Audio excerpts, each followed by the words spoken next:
पिछले 2 हफ्तों से मनीषा देख रही थी कि उसकी 16 वर्षीय बेटी गीता गुमसुम रहने लगी है।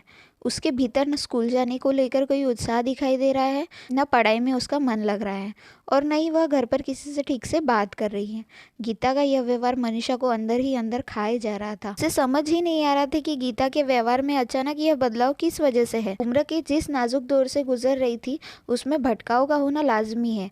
इस पड़ाव में अक्सर तेजी से शारीरिक परिवर्तन होता है और दूसरों के प्रति आकर्षण होना भी स्वाभाविक होता है। मनीषा वैसे तो गीता के काफ़ी करीब थी।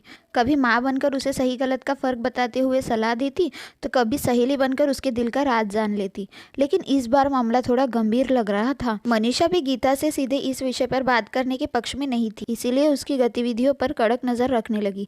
उसने देखा कि गीता अक्सर आईने के सामने खड़ी स्वयं को निहारती रहती है। कभी चेहरे पर उपटन लगाती है तो कभी फेस पैक। जो लड़की कभी ठीक से बाल तक नहीं बनाया करती थी, अब पढ़ाई लिखाई सब छोड़कर घंटों स्वयं को संवारने में लगी रहती है। गीता का ऐसा व्यवहार मनीषा को यह सोचने पर मजबूर कर दिया था कि कहीं गीता को किसी लड़के से प्यार तो नहीं हो गया है। लेकिन गीता के चेहरे की उदासी, उसके घर से बाहर न निकलना, लोगों से मिलने में हिचकिचाना और स्कूल जाने में भी कतराना, यह सब देख मनीषा दुविधा में पड़ गई कि आखिर उसके ऐसे बर्ताव के पीछे की सच्चाई क्या है।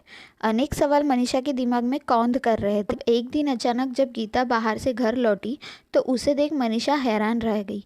गीता ने उसे बिना बताए बिना पूछे अपने बाल हाईलाइट करवा लिए थे। यह देख मनीषा को बहुत गुस्सा आया, परंतु वह स्वयं को संयत करते हुए बोली, अरे गीता, ये क्या, तुमने अपने बाल हाईलाइट क्यों करवा लिए? ये सब तुम्हारी उम्र और बालों के लिए ठीक नहीं है, इससे बाल खराब हो सकते हैं। मनीषा का बस इतना कहना था कि गीता चिढ़ गई और जोर से चिल्लाई, बाल हाईलाइट करवाने से बाल खराब नहीं होते। उस टिया ने तो अपने पूरे बाल कलर करवा लिए हैं, उसके तो बाल खराब नहीं हुए। उल्टा सभी क्लास में उसके बालों की तारीफ कर रहे थे। उसके तो बाल भी अच्छे हैं, उसका रंग भी गोरा है और तो और वह दिखती भी सुंदर है, इसलिए तो सब उससे दोस्ती करना चाहते हैं और मुझसे कोई नहीं, क्योंकि मेरा रंग सांवला है और मैं अच्छी भी नहीं दिखती। इतना कहकर वह पैर पटकते हुए अपने रूम में चली गई। मनीषा अवाक सी उसे देखती रह गई, लेकिन गीता की बातों से स्पष्ट हो गया था कि उसके दिल और दिमाग में चल क्या रहा है। गीता के अंदर जो हीनता के भाव व स्वयं को कमतर समझने का बीज अंकुरित हो गया था, उस बीज को वृक्ष बनाने से पूर्व रोकना बहुत जरूरी हो गया था, क्योंकि हीन भाव को जलन, दुश्मनी और फिर राह के भटकाव में परिवर्तित होते वक्त नहीं लगता, खासकर किशोर अवस्था में। कुछ देर बाद मनीषा ऑरेंज जूस लेकर गीता के कमरे में पहुंची तो वह आईने के सामने खड़ी थी। माँ को यूं कमरे के अंदर आया देख झेप गई और थोड़ा चिढ़ती हुई बोली, मम्मी, क्या आप डोर नॉक करके नहीं आ सकती? मनीषा ने मुस्कुराकर गीता के हाथ में जूस दिया और बोली, सॉरी। पहले तो गीता जूस पीने के लिए तैयार नहीं थी, लेकिन जब मनीषा ने समझाया कि ऑरेंज जूस स्किन के लिए बहुत अच्छा होता है तो वह फौरन मान गई। जूस पीने के बाद गीता का व्यवहार सामान्य हो गया और कुछ ही देर पहले की बदतमीजी पर उसने अपनी माँ से माफ़ी भी मांगी। मनीषा समझाती हुई बोली, बेटा, जीवन में देखा देखी वाली होड़ का कोई महत्व नहीं हो। किसी की शारीरिक सुंदरता लोगों को तुरंत आकर्षित कर, लेकिन सुंदर मन का जादू भी कम नहीं होता। कुशल व्यवहार, मेहनती रवैया और अच्छी सोच का महत्व हर हाल में रंग रूप में बेहतर माना गया है।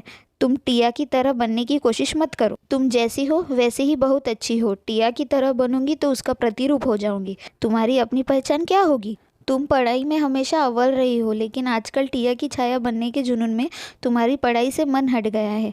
अभी क्लास में भले ही कोई तुम्हारा दोस्त नहीं है, लेकिन जिस दिन तुम एग्ज़ाम में अच्छे नंबर लेकर आओ, सबके साथ अच्छी तरह रहोगी तो सभी तुमसे दोस्ती करना चाहेंगे। तुम अपना समय और ऊर्जा अपनी खूबियों को निखारने में लगाओ तो तुम्हारी अपनी पहचान बने। ऐसा कहकर मनीषा कमरे से बाहर आ गई, लेकिन गीता काफ़ी देर तक अपने कमरे में ही रही।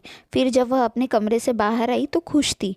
मनीषा का संयम और सही समय पर गीता को समझाना सार्थक रहा। गीता अब खुश रहने के साथ साथ अपनी पढ़ाई पर भी ध्यान देने लगी थी। अपने खुद के साथ समय बिता लेने के बाद उसका रवैया बहुत बदल गया था। वो खुश रहती थी। टिया के साथ और भी कई बच्चे उसके दोस्त बन गए थे। गीता अब सुंदरता के सही मायने जो समझ गई थी।